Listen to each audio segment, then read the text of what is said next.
trying something with the sound here. Is this better? Are you able to hear? Yes? Good? Yes, yes, Swami. Okay.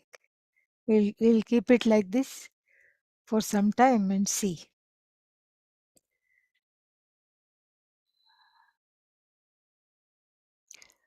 ॐ शन्नो मित्रः शं वरुणः शन्नो भवत्वर्यमा शन्न इन्द्रो बृहस्पतिः शन्नो विष्णुरुरुक्रमः नमो ब्रह्मणे नमस्ते वायो त्वमेव प्रत्यक्षं ब्रह्मासि त्वमेव प्रत्यक्षं ब्रह्म वदिष्यामि ऋतं वदिष्यामि सत्यं वदिष्यामि तन्मामवतु तद्वक्तारमवतु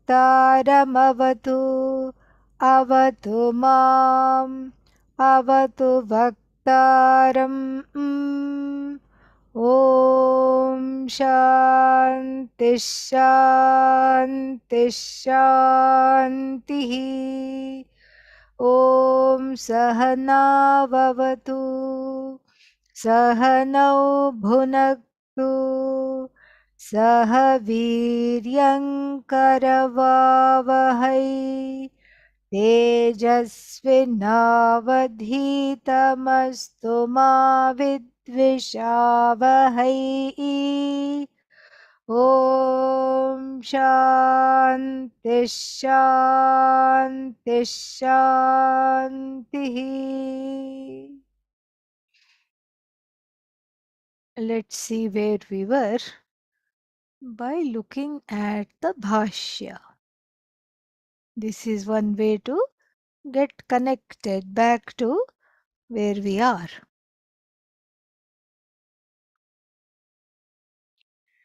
Let me share that so we can look at it. Here we are. Yes. And we are looking at page 279. No, actually we aren't quite there yet. 278. Here, we just finished this. Point 68. Evam cha. This is just a summary, a catch up. Okay. Evam cha उत्कृष्यमाणस्य आनन्दमयस्य आत्मनः परमार्थब्रह्मविज्ञान अपेक्षया ब्रह्मपरमेव यत्प्रकृतं सत्यज्ञानानन्तलक्षणं यस्य च प्रतिपत्त्यर्थं पञ्च अन्नमयादिकोशाः उपन्यस्ताः यच्च तेभ्यः आभ्यन्तरं येन च ते सर्वे आत्मवन्तः तत् ब्रह्मपुच्छं प्रतिष्ठा. We saw that this Pucham means the tail of the Anandamaya. The tail of the Anandamaya is not an ordinary thing. The tail of the Anandamaya is the thing, is Brahman itself. And usually when we say, oh, this is the head, it is an anga, and then this is the left wing, another anga. Anga means limbs. Then we have, this is the right wing, one more anga, one more limbs. Just like the head and all these things are limbs belonging to the body. Just like that we take each and everything. Moda, Priya, which is the head, Moda, one wing, and Pramoda, another wing. Then what else? Ananda Atma, the torso is Ananda itself. That is the another limb. And then what else? Brahma Pucham Pratishtha. Now here is where we have to look at it very, very carefully and differently, because that which is called Pucham here, very easy to take it as one more anga. So many limbs are there, correct? So we have the head, we have the left wing, we have the right wing. What else do we have? We have the trunk. And then it's very easy to say, oh, the tail is, hello, the tail is one more limb. But that ain't so. If you confuse and take the tail to be one more limb, that would be a very sad tale indeed. That is the idea. That would be an extremely sad tale indeed if you take the tail to be one more anga. Not good, correct? And so that has to be fixed up here immediately because it says Brahmapucham. Brahmapucham, and then the main word here is Pratishtha. It is not an anga. It is not another part of this Anandamaya. The tail of the bird, like the tail of the birds in the other koshas, they were all angas. It's not that the tail was exempt. So you had in the Pranamaya, Prithivi, Pucham, Pratishtha. The Prithivi was also an anga. And then here in all the other Vijnanamaya also, then this was anga. Anga means part of that whole setup. Now, here when you come to Anandamaya Kosha, since there is nothing else, Anandamaya Kosha is very, very, very, very, very, very, very, very close to Brahman. And so, in fact, it is the Ananda is Brahman itself. And so, therefore, there is no Anyontara Atma, there is not another Atma like this. There is no more discussion. So, therefore, even though here it is described as the tail of the Brahman bird, it is not a part of this bird. What bird? Anandamaya bird. And then if you come to that conclusion, it would be totally wrong because of what is going to come next as well.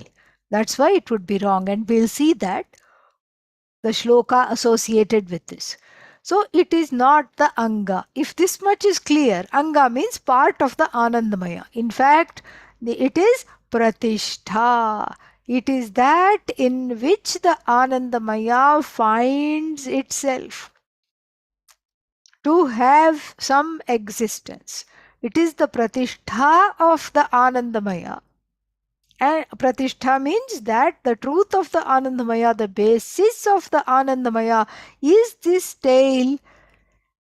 It is not tail of the Anandamaya. In fact, it is the Pratishtha of the Anandamaya here called as the tail because we are still following that poetic, metaphorical kind of a imagery. So we cannot even say it is the tail of the Anandamaya. No. It is that in which, as it were, the entire Anandamaya is carried. It is that in which, as it were, the whole Anandamaya is born, is sustained, and resolves into which. That is what is called Pratishtha. And this tale is not a part of Anandamaya. Okay, if this much is understood, one more thing, there is a logical corollary. The Anandamaya itself is the Pratishtha, the truth of Vijnanamaya. And then Vijnanamaya is the truth of Manomaya. Manomaya is the truth of what? Pranamaya. Pranamaya is the truth of Annamaya. And so, that means this pratishtha in the form of the tail, which is described as Brahman, it is not just the pratishtha of Anandamaya, it is the pratishtha of everything. All the mayas. It is the pratishtha of every single place where the error that I am this much only takes place. Every single place. That is the pratishtha. And so, therefore, this is something which is very, very important.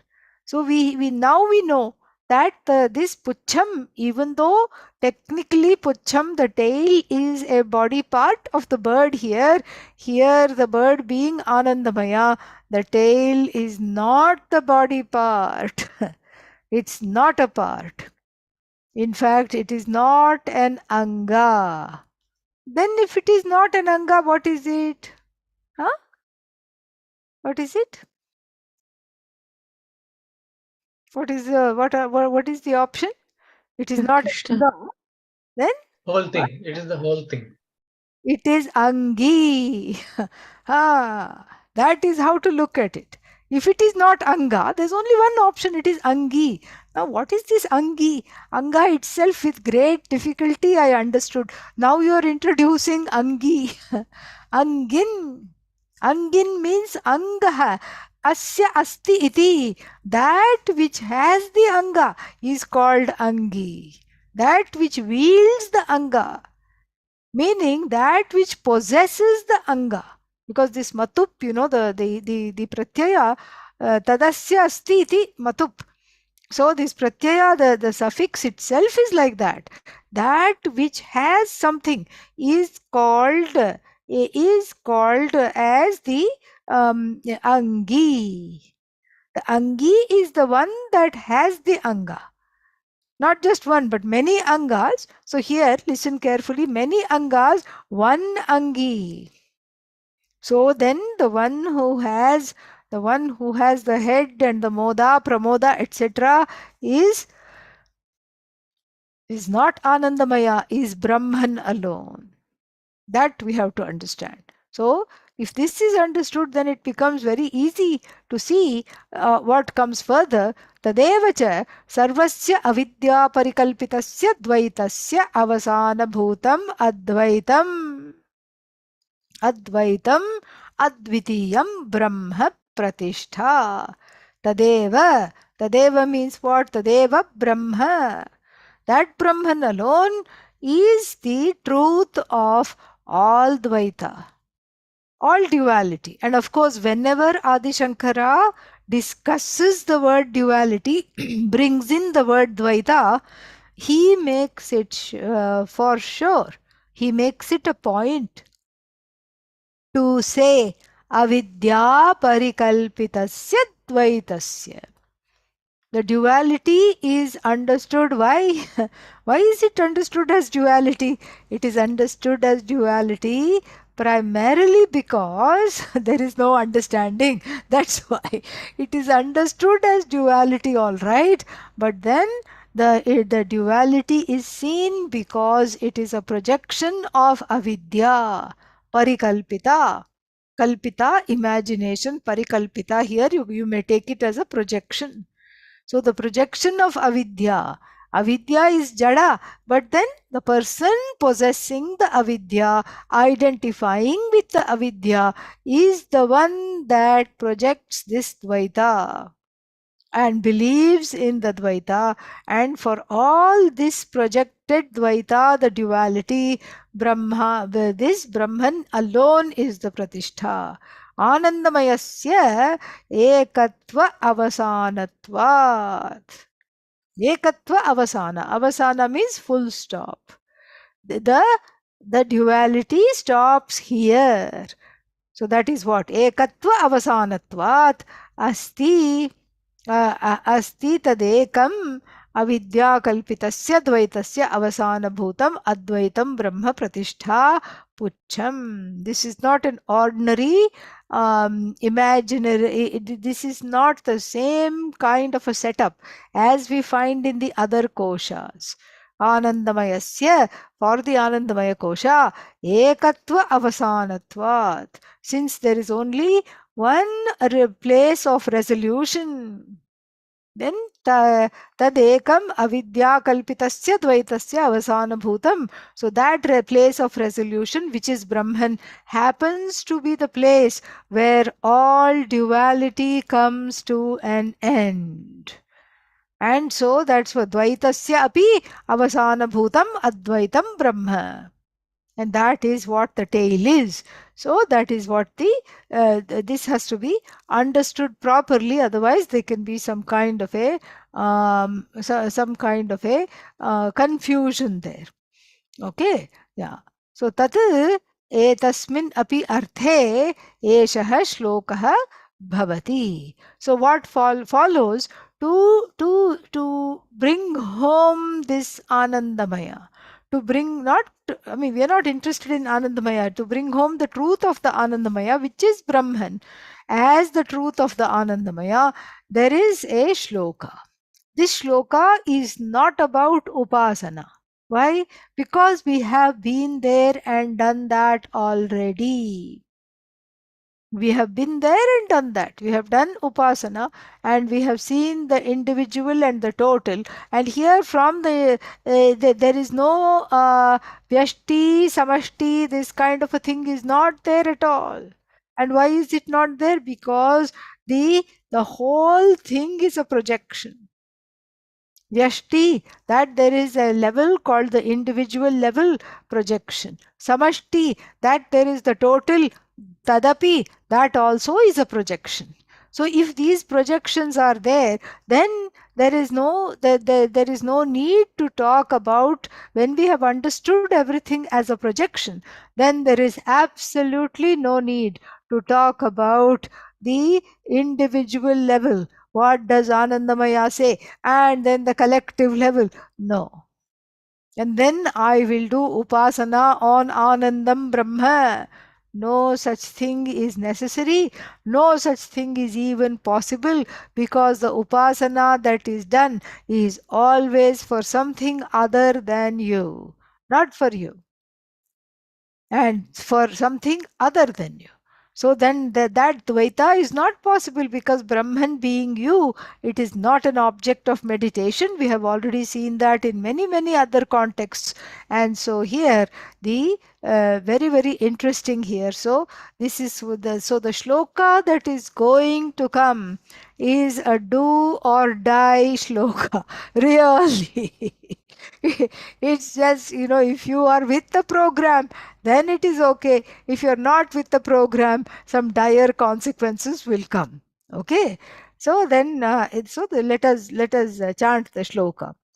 असन्नेव स भवति असद्ब्रह्मेति वेद चेत् अस्ति ब्रह्मेति चेद्वेद सन्तमेनन्ततो विदुरिति तस्यैष एव शारीर आत्मा यः पूर्वस्य अथाथोऽनुप्रश्नाः उत विद्वानमुल्लोकं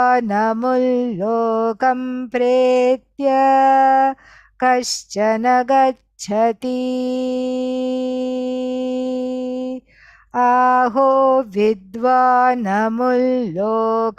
प्रेत्य कश्चित् समश्नुता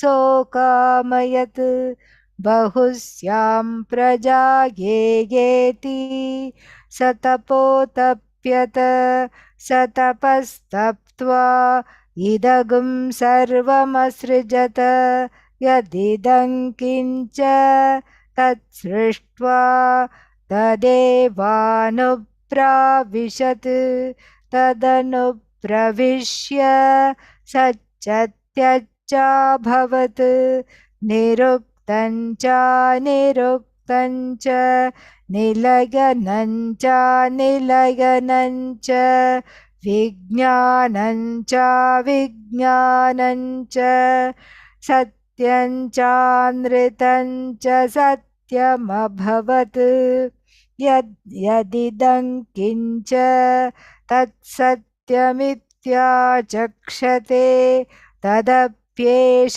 श्लोको भवति. So this is a very interesting shloka, and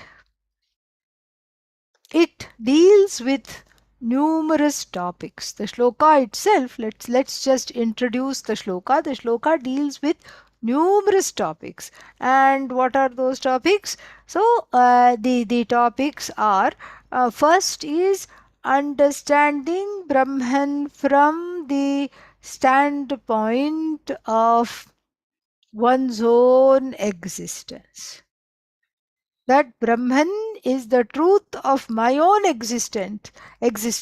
So there is that desire to for the Shruti to hone one's own existence as non-separate from the existence of Brahman, and that is sort of talked about here very beautifully. That's why there is no upasana needed, because what we are dealing with here is a fact, not anything based on upasana at all.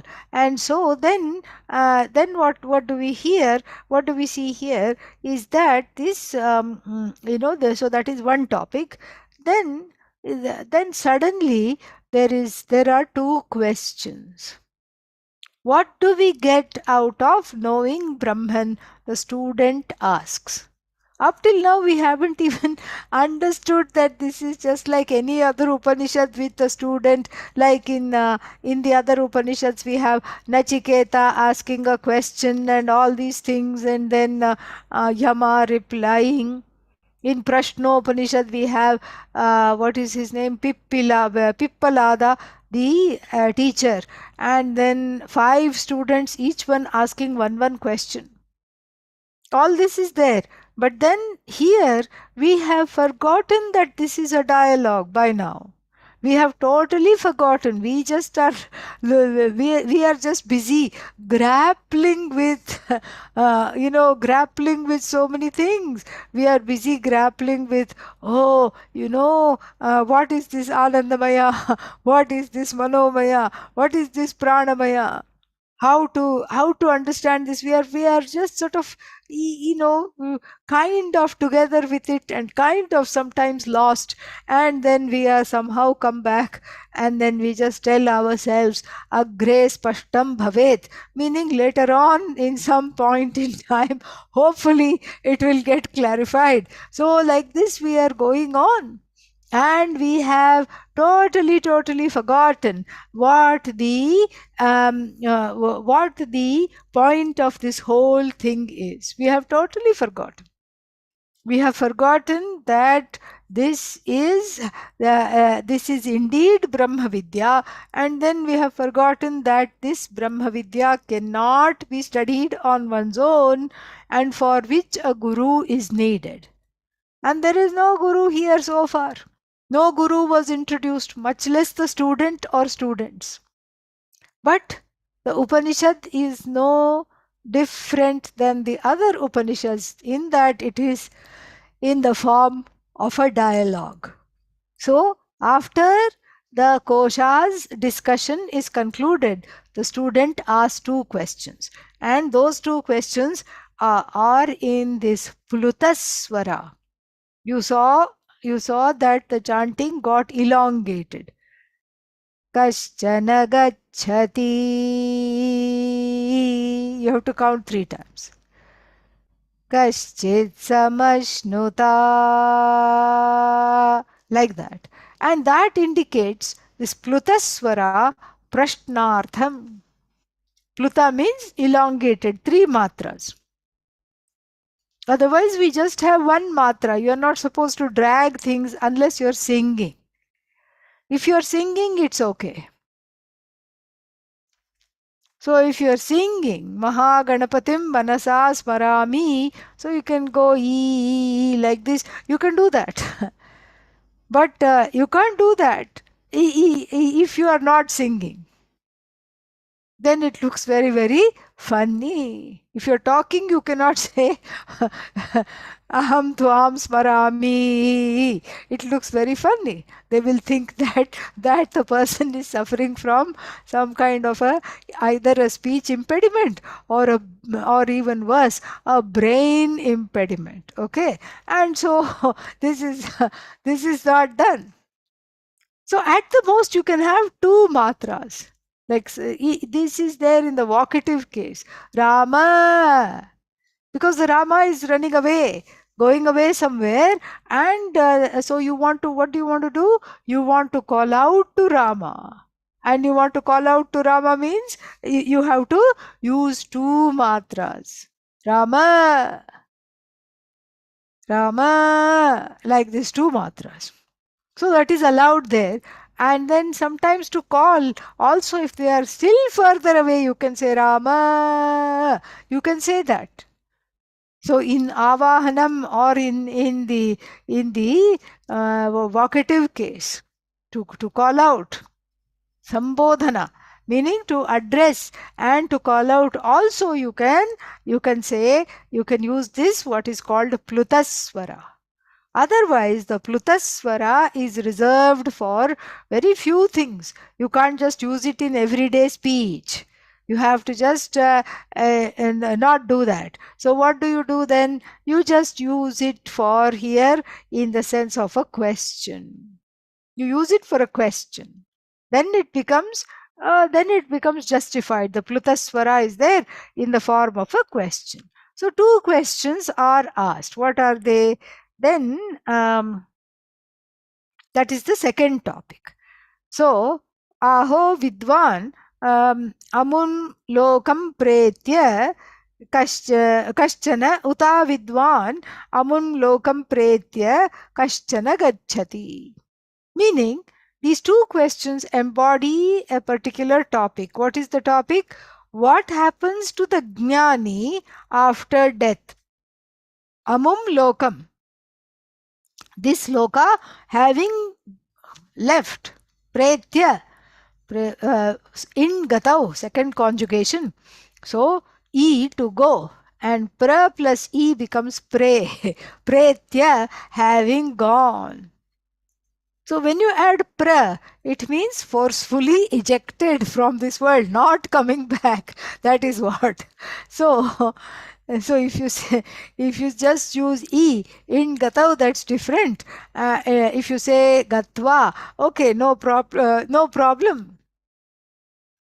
But if you say pretya, that means there is no chance of coming back. Meaning, after the jnani drops the body, then where does it, you don't see the person anymore. You just see the body is there, left for everybody to see.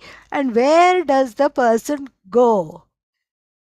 Then, after the death of the jnani, where does the where is the pratishtha for that atma which used to be the jnani? These are the two questions, and these two questions embody what, I mean, first of all, they show that this is still a Guru Shishya dialogue. Regardless of what we think, it is still a Guru Shishya dialogue, and then the teaching is happening, questions are being asked, answers are being given, etc., etc. And so that is something which is very important. So it's a Guru Shishya dialogue that shows. And then the second topic here is, does the Vidwan die? What happens to the Vidwan after death? And so why should I be interested in these kinds of questions? Because I am still wanting to know Brahman. So after, depending upon the answer to this question, I should know whether Brahman is worth knowing or not. Because this is the idea. The idea is, if I am also subject to death, and then after knowing Brahman, and then I roam around, where? In various, what is that called? Tetam bhuktva swargalokam vishalam. Tetam bhuktva means roaming around in Swarga and other lokas. Kshine punye martyalokam dhadamiti vishanti. Emphasis added. And so, so once the Vidwan goes, once the Avidwan dies, Avidwan means not a Vidwan. So when the person who doesn't have self-knowledge dies, then all the punyas they have accrued makes them wander around in various lokas. Even while alive, the person was wandering around in various lokas. Some of the lokas were on kalpita lokas. based on, oh, what's going to happen? I'm so worried. It is so terrible. It is so awful. All these things. So then, this is exactly what it was. And so, what does this Vidwan do? If the Vidwan is also roaming around in lokas, I'm not sure I want to be a Vidwan. What's going to be different if I'm also going to be plunking back here again? And it's so boring because somehow there is a lot of deja vu. I feel like I know this person. I feel like I have seen this person, one thinks. And then after 5 minutes of meeting one person, and then one thinks, oh, I let us be BFF, best friends forever. There is a familiarity, there is a trust, there is a lot of intimacy, and you just feel like you have known them forever. And then sometimes you don't, it's a new experience, but really speaking, same thing. Punarapi jananam, punarapi maranam, punarapi janani jathare shayanam. Same being born, same dying, and same sleeping in the mother's womb again and again. Different mothers, let me add, okay? Sometimes the mother is a dog, okay? Sometimes she is a cat, and I'm a kitten meowing for milk all the time, because kittens are very rarely kittens are the only, nobody is an only kitten, okay? Usually kitten means there'll be a flock of them. There'll be a whole lot of them. 5, 6 will be there, and they are all competing, pushing each one away from the other for the very precious mother's milk, which seems to be in small quantities because only the strong ones get it, and the strong ones ironically get bigger, and they push the little runt out repeatedly. Karma. This is what is karma. Punarapi janani jathare shayanam. Iha samsare bahudussare. Kripaya pahi murare. Take me away. Make me cross this samsara. Make me totally cross this samsara, which is making me very cross. that is that is the prayer. And so, if this is the situation, that even after becoming vegetarian, and and that is not even the beginning, and then what, gaining shama, that is even harder than becoming vegetarian. Then after shama, dama, then uparati, titiksha, shraddha, samadhanam. If you don't know what these are, please see me after class right away. Okay, yes. And so all these qualifications one has to gain. And then after that, one goes to an ashram to study. First you go to a guru, and you go to an ashram, and all the ashrams are not like Arsha Vidya Gurukulam Sailorsburg, which is like a 5-star ashram. Very nice, fantastic. 5 meals a day with, in between, any time you go there, you can pick up a piece of fruit and everything. And if you don't like the food, there are boiled vegetables. If you don't like the boiled vegetables, you simply go somewhere where the children are fed, and you can get pizza and pasta and all these things. You sneak in and take away the children's food. Nobody minds. Everybody is fine with it. And so not all ashrams are like that. Don't think that's how it is. And even in America, not all ashrams are like that.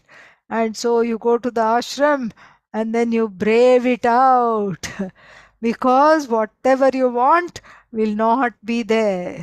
Whatever you don't want will be there in double measure. Double helping of what you don't want will be there. Okay. And then you go and say, this is not working, and that I don't I don't have that, I don't have this. And then they will say, they will not say, oh, you need to just suck it up. They will not say, you need to just be better. Nobody will say that. They will just say, yes, yes, yes. We will look into it. We will get it for you. No problem. And then what happens? The whole course gets over, and that thing, either that thing which was bothering you stops bothering you altogether, or it continues to bother you, but you learn to somehow override it and live with it. That's how it is.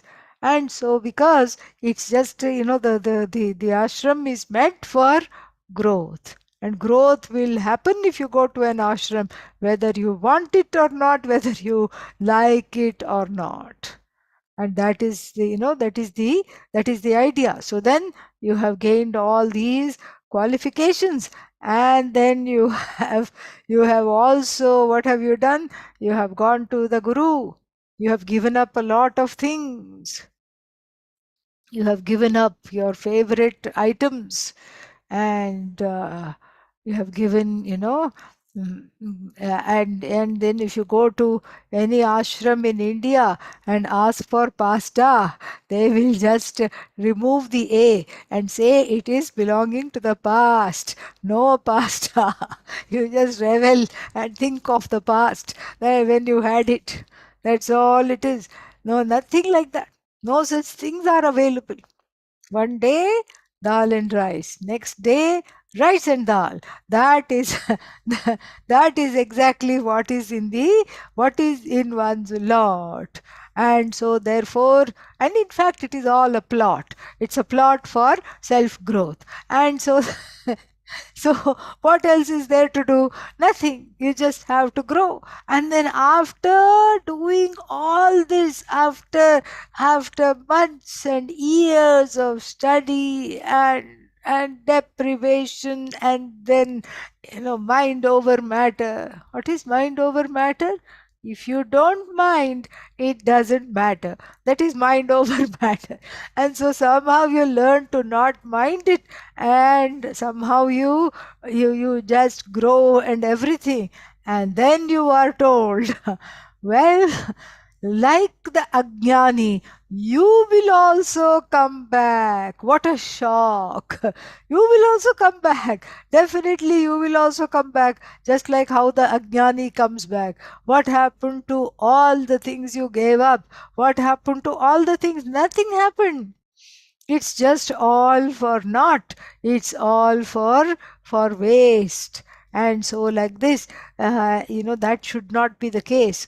So either one student or many students here, they had a very important question, and we are about the halfway point here in the text and the Bhashya. And so at the halfway point, this is a very important question. What will happen to the Jnani after this? Do I really want to be a Jnani, or maybe I don't want to be a Jnani? That is the second topic here in this shloka and in this section 6, mantra 2.6. So in this section 6, this is one of the things. And then we end the shloka with the cosmology of creation, because hidden in this question is the giving a certain kind of a reality to samsara, to the creation, as separate from yourself. That is the difference between creation and samsara. Creation is okay, samsara is not. Then what is the difference? When you buy into the creation as separate from Ishvara, separate from you, that gets converted into samsara. What is samsara? Some sorrow or the other. That is what it is. And so this is what gets created into samsara. So the creation, when you see it as a projection of Bhagavan, it is not samsara. And so here, the teacher, in answering the question, answers it very astutely and says that this creation is not really a creation. Srishti is more of abhivyakti. We have two words here. One is Srishti. Srishti means creation. And we have another word, abhivyakti. Vyaj, to manifest. Vyaj, vyakti means the manifestation, abhivyakti. And I prefer to use abhivyakti because the srishti is more of a manifestation, less of a thing which is created. Because when you say creation, then the creator is different, creation is different, and then where does that leave me, the jiva, who is looking at the creation? All these problems come. But if you say it's a manifestation, then what kind of a manifestation is it? It is a manifestation where the manifest, where the manifester is non-separate from the manifestation. And so here the creation cosmology is given very beautifully. So it says Saha Akamayat. This Atma in the form of Ishvara, really equipped with all knowledge, all Shakti, and all desire, everything. Akamayat. Ishvara had this desire. So here you tell me that I should learn to manage my desire. But then Ishvara herself is having desires. What is wrong here? What is wrong with the picture? Nothing is wrong with the picture. Ishvara's desire and your desire are two separate and completely unrelatable phenomena. The jiva's desire is based on raga and dvesha. I want to have these things. I want to be away from these things. This is what spurs the jiva's desire. One's own comfort, one's own pet peeves, one's own situation, etc., etc. That is what spurs the jiva's desires. Whereas Ishvara's desire is sankalpa rahita. It is a desire without the desirer. It's very interesting. In fact, it's almost like it is somebody else's desire. And it was something which is very, very nice to see. When you see saints like Pujya Swamiji, like, when Pujya Swamiji somebody would serve him food, he would eat, he would enjoy everything. But the enjoyment was, and the eating was for somebody else's sake. The people who had cooked and brought the food, it was for their sake. He could care less about all these big, wonderful things on his plate and all these things.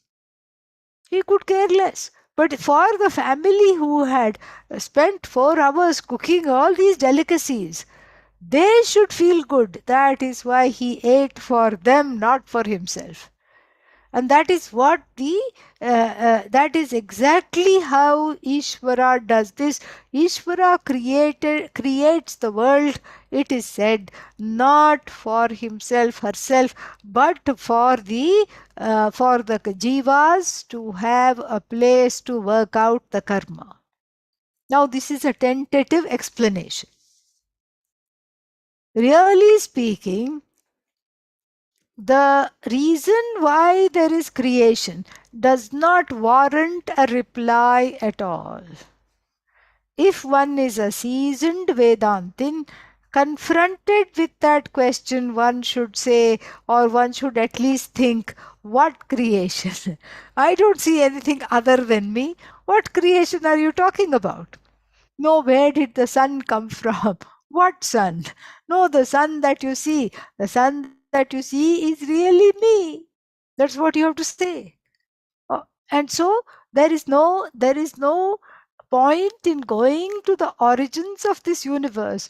There is no point in going to some kind of a cosmology. There is no this whole cosmology of creation is not something to hold on to and say, oh, this is how the creation came. The Upanishad is being extremely compassionate and indulging the fancy of the people who cannot go beyond this.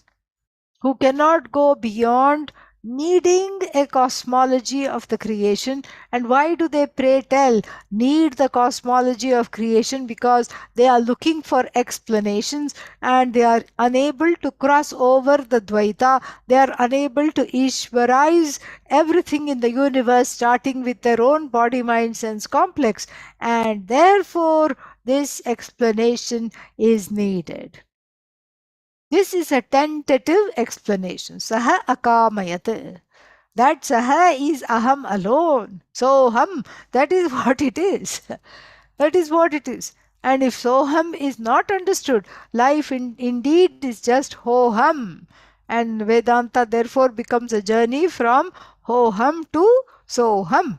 That is exactly how it is. And so therefore here it's a very, very important thing.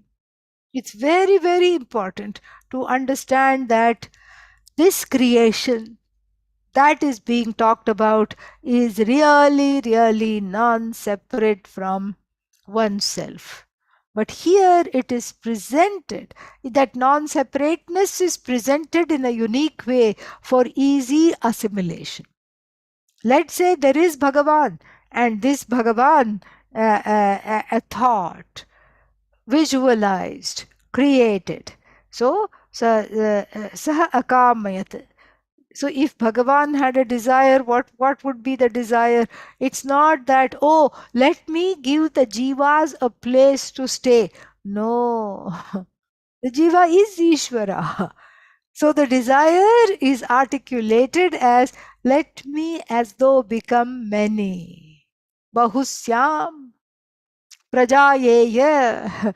Let's turn into many things and many people all at once. Oh, that should be fun. Let's clone ourselves into so many forms and names.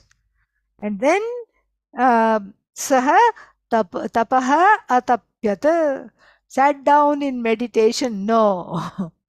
Jnanameva tapaha. Yasya jnanamayam tapaha. We have seen this. And yasya jnanamayam tapaha.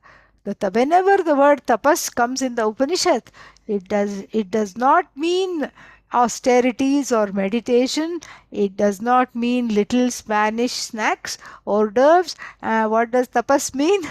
Tapas is jnanam, knowledge. So here satapo tapyata, it doesn't mean Ishvara sat in meditation, but Ishvara visualized what it was like in a previous cycle of creation. Because why reinvent the wheel and why fix something that is not broken? The previous cycle of creation was marvelous, glorious. Of course, if you ask the jivas in that cycle, they may beg to differ, but that's because of their ajnanam, not because of anything else. So in the previous cycle of creation, what was there? Just let me think and let me project the same thing. And between the thinking and the projection, we like to look at it as though there is a time lapse. First thought, and just like the mother waking up in any household thinks, okay, what shall I cook today? And then looks in the fridge, what vegetables are there? And then does a mental survey of how many people to cook for and who doesn't like Karela. And Karela means bitter gourd. Okay, and that's there in the fridge. So how to make it palatable, or how to make something else that is acceptable to everybody else who will not eat Karela. All this she visualizes over her morning coffee. And so maybe that will take 15 minutes or 20 minutes. And so here we think, okay, Bhagavan is also doing the same thing. All right, these jivas are really wanting to come out, and they are they are rattling and making a lot of noise, and they want to just be out. And so let me create a world for them. Let's see what the previous situation, the previous cycle was like. Let's see. I think there should be a earth. I think there should be a sun. No. There is no time lapse. Why? Because time is part of the manifestation. Time is manifestation. That's why we have Kala Bhaireshwara, Kala Bhairava.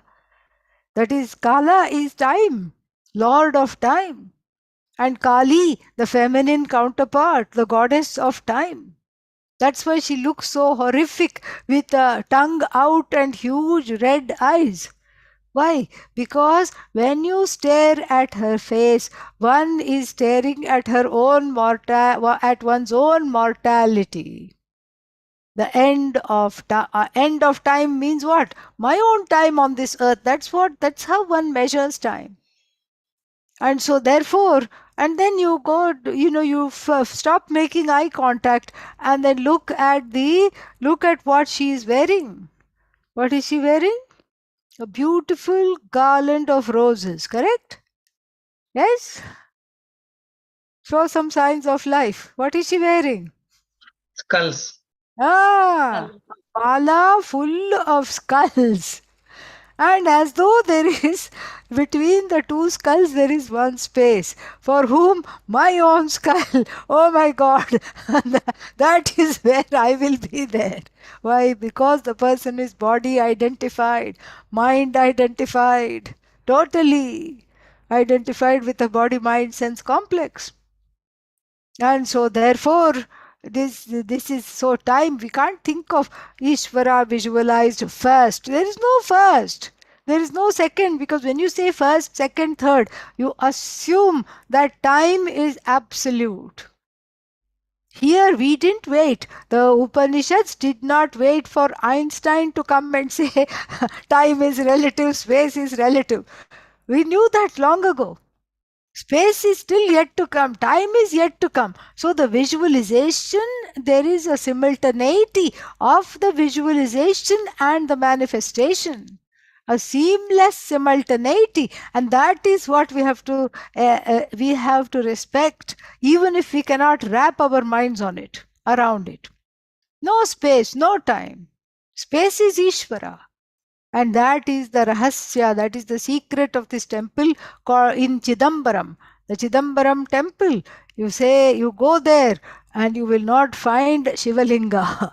You say, where is the main deity? And there's just a garland hanging with a nylon thread. That is what it will look like if one could garland space.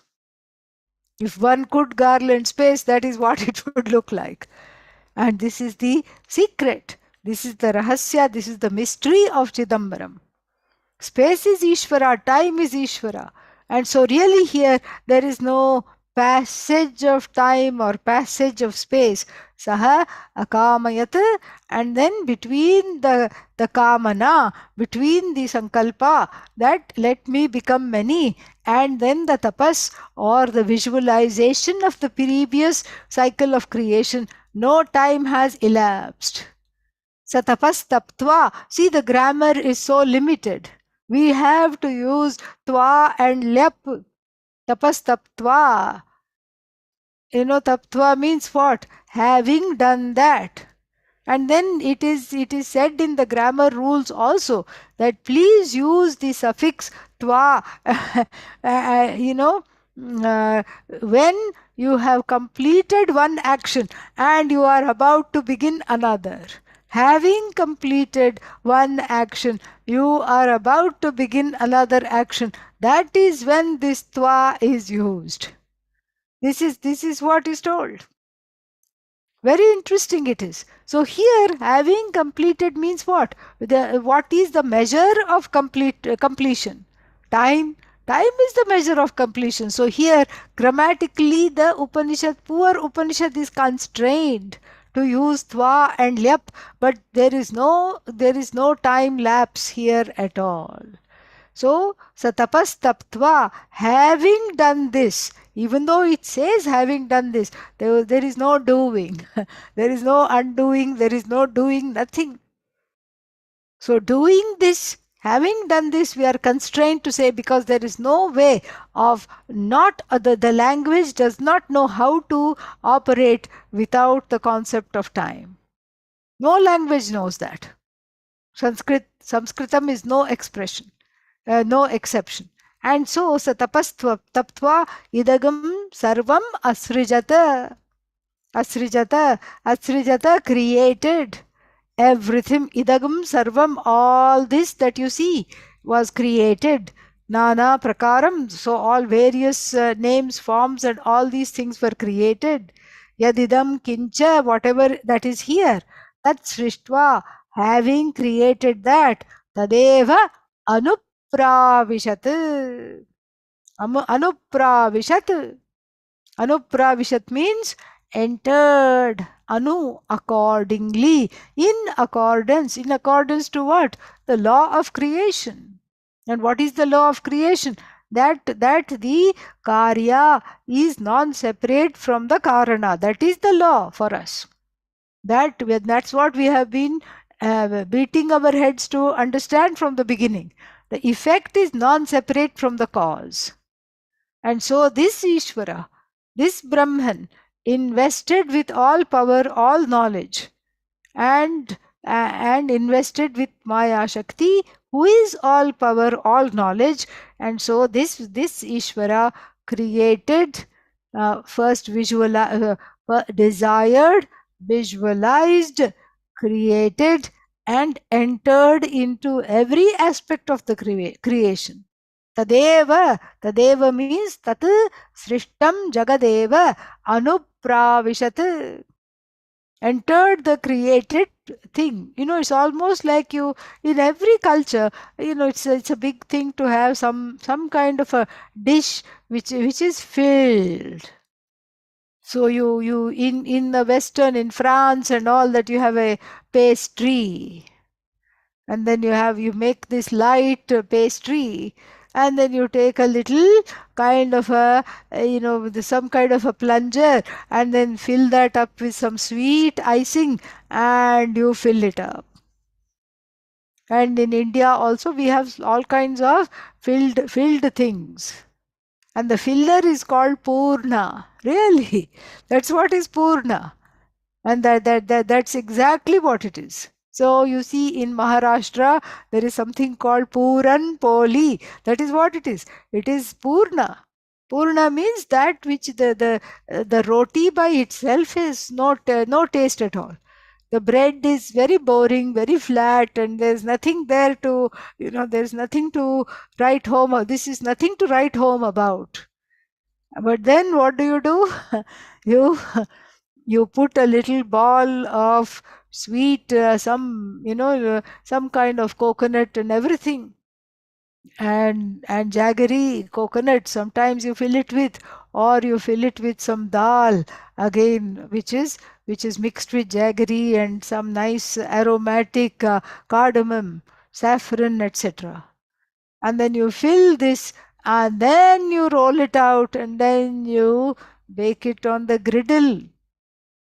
And then it is amazing. Why? Because of that which makes it Purna. So the sweet jaggery, the sweet coconut, whatever it is that makes it Purna, brings the dish to life, brings the pastry to life. Otherwise, the pastry is very, very boring. Similarly, the Jagat is brought to life by the agent, the only agent that can make it Purna, complete, limitless. That Satyam Jnanam Anantam Brahma entered into every nook and cranny of the creation. So therefore, in India, it is illegal to ask the question, where is Bhagavan? It is practically illegal to ask the question, where is Bhagavan? If you ask the question, where is Bhagavan? They will first look you up and down, even in a rural area where they cannot even spell V for Vedanta, they don't even know. And then you ask them, Bhagavan kidhar hai? Where is Bhagavan? They will, kahan hai? They will say, where have you come from? You use that you are asking this question. They will not know how to even answer this question. Because the answer to this question is, where is Bhagavan not? That is the idea. And even the villagers, the folk songs also say, Kan Kan mein Bhagavan hai. In every nook, in every cranny, in the small, from the smallest seed to the biggest planet in the universe, it is all Bhagavan. Everything is Bhagavan. And so tadeva anupravishat. Tadanupravishya sat cha tyat cha abhavat. Sat cha tyat cha abhavat. Sat cha tyat cha. What is this sat? Don't say sat is satyam jnanam anantam. No, here it's a slightly different context. Here sat means things which have form. Here is called sat. That's why the context and the bhashya become very, very important.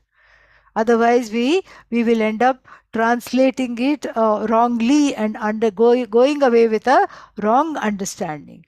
Sat cha, so that which is murta is called sat. Tyat means amurta, like wind and other things that do not have form. Sat cha, tyat cha, abhavat. And then, then niruktam cha, aniruktam cha. That which is talked, which can be talked about, that which is difficult to talk about. Nilayanancha, anilayanancha, that which stays in one place, that which is all over the place. Vijnanamcha, avijnanamcha, that which is beyond that which is beyond ignorance of objects and knowledge, etc., of objects, that is there. Satyancha, anritamcha. Satyam, yeah, then the last Satyam is Satyam. Satyam Jnanam Anantam Abhavat. Tat Satyam iti achakshate. We'll see that very beautiful bhashya is going to come with all that we'll see. And so for now, this is the threefold. So you see this Anuvaka 6 is very, very packed because it has many, many, many topics. And so so these three topics we have talked about. And so the first one is talking about how the non-separateness of Brahman from oneself put forth in a very unique way. And the second one is the effect of studying Brahman. What happens to the person who knows Brahman after the departure from this earth? That is the second thing. And meaning, is Brahman worth knowing? That is the second topic. And then the third topic is the cosmology of creation that we talked about. Let us now look at the first topic, Bhashya.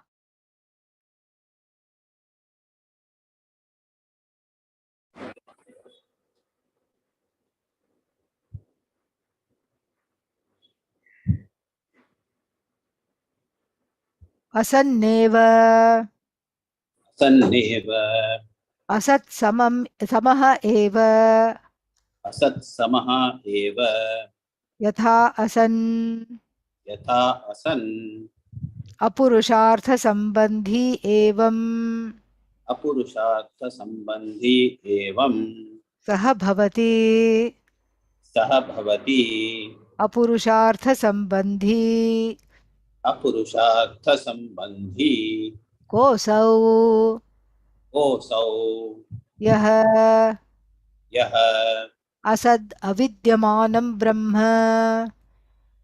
असद् अविद्यमानं ब्रह्म इति वेद इति वेद विजानाति विजानाति चेत् यदि चेत् यदि तद्विपर्ययेण तद्विपर्ययेण यत् सर्वविकल्पास्पदम् यत् सर्वविकल्पास्पदम् सर्वप्रवृत्तिबीजम् सर्वप्रवृत्तिबीजम् सर्वविशेष सर्वविशेष प्रत्यस्तमितमपि प्रत्यस्तमितमपि अस्ति तद्ब्रह्म इति अस्ति तद्ब्रह्म इति वेद चेत् वेद चेत् असत् एव सः भवति. Asat eva saha bhavati. So asat eva saha bhavati means the person becomes as good as non-existent. The person becomes as good as non-existent. Who asad brahma iti veda chet. The one who says this Brahman is non-existent. One who says this Brahman is non-existent, in fact becomes existent. And in fact, himself, herself becomes non-existent. Why? Because one happens to be Brahman, simple. Since one happens to be Brahman, if I deny Brahman, it is a rankest form of self-denial. That is the idea. So this is put in a very drastic way. Very, very drastic way. Asanneva saha bhavati, asanneva sa bhavati. And in fact, when we chant it, we say asanneva sa bhavati. And many times people who don't know much grammar think asanne is one word and vasa bhavati is another word. No. Asanneva, asat eva, asanneva saha bhavati. That person becomes non-existent. Asad Brahma iti veda chet. Chet means if. If one knows Brahman as non-existent, oneself becomes non-existent. Asti Brahma iti chet veda. On the other hand, if one knows Brahman as existent, santam enam tato viduhu iti. People who know Brahman say, okay, this person has every right to exist. they have every right to be here. In fact, they are in fact holy people. That is what they say. And so this sentence is very important. These two we have to look at very carefully. So Adi Shankara has his own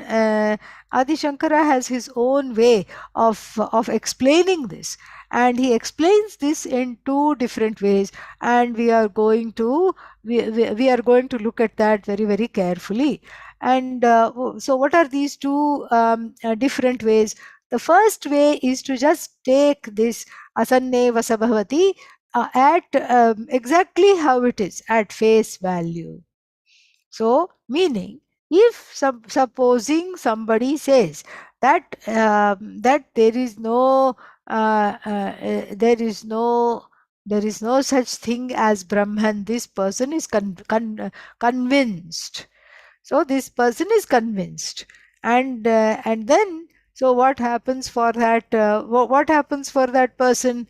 That person happens, the one who says, I am convinced there is no Brahman, is in a form of self-denial. That is the idea. So this Brahma, which is Satyajnananda Lakshanam, this Brahman which is got the characteristics of Satyam, Jnanam, Anantam Brahma, if the one who says, I don't know, I don't think this Brahman exists. I don't know, no. I don't think this Brahman exists.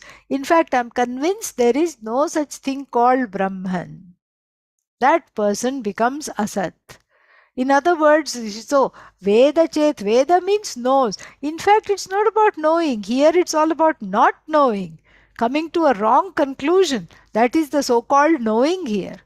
And so the person, the person says, Avidyamanam Brahma, Nasti Brahma iti. So Brahman is not there. So that person, what does that person become? Asanneva, as good as non-existent. As good as non-existent. And why as good as non-existent? Because see here, look here, the whole thing has been talking about this Brahman being everything. And then here the Upanishad is making a point to tell us the limitations, the finitude of the pramana, the means of knowledge called anupalabdhi. What is anupalabdhi? It is a means of knowledge whereby you cognize the absence of something. Anupalabdhi, therefore, is the cognition of absence. So, the cognition of absence is not absolute. You cannot say something is absolutely absent. That kind of a claim you cannot make at all. And you cannot also say that this is, if you said it like that something is not there at all, then that doesn't make sense, because the two criteria for using the anupalabdhi pramana, for using the cognition of absence, are what? What are the criteria? Who remembers? It has to be pratyaksha before. First, Um, have known. no, well, you Well, could know it through sakshita also. It need not be pratyaksha. The two criteria are this: it has to answer two questions. Kim and kutra. Kim means what is absent. It has to answer the question. What is it that is absent? Number one. And where is it that it is not there? Where is it? Where is this thing that you are looking for that ain't there? First of all, what is absent? And second of all, where is it absent? Then only the anupalabdhi pramana, the pramana, the means of knowledge called cognition of absence, then only it can operate. Otherwise, you cannot say something is absolutely absent. There is no such thing as absolute absence. There is only the absence of the relative. What do you mean, absence of the relative? My relatives come and visit and they never leave. And so, not that relative, okay? We are talking of the absence of everything that is relative. Absence of the object is the absence of the relative. Absence of the subject is the absence of the absolute. So there is no absolute absence. There is only a relative absence. Because the absolute is necessary in order to pinpoint and talk about the and cognize the absence of the relative. Without the presence of the absolute, no absence can be cognized, including the absence of the absolute itself. So, in other words, if I say I am not there, that means I'm actually advertising my presence. Do you see that? So, we have a little bit of a inconvenient situation here. So, I cannot say I am absent. And I cannot say that the truth of this world is zero. I cannot say that, because who is saying zero? This world is non-existent, and the truth of this world is non-existent. I cannot say that at all, because who is the one that is saying that? Me. And am I existent or not? Very much existent. And so therefore we are in a terrible conundrum. What to do? Let's quickly say the closing prayer and then we'll deal with it tomorrow. Om Purnamadav Purnamidam Purnat Purnamudachyate Purnasya Purnamadaga Purnamevavashishyate. Om Shanti Shanti Shanti. Harihi Om Shri Gurubhyo Namaha. Harihi Om. Thank you.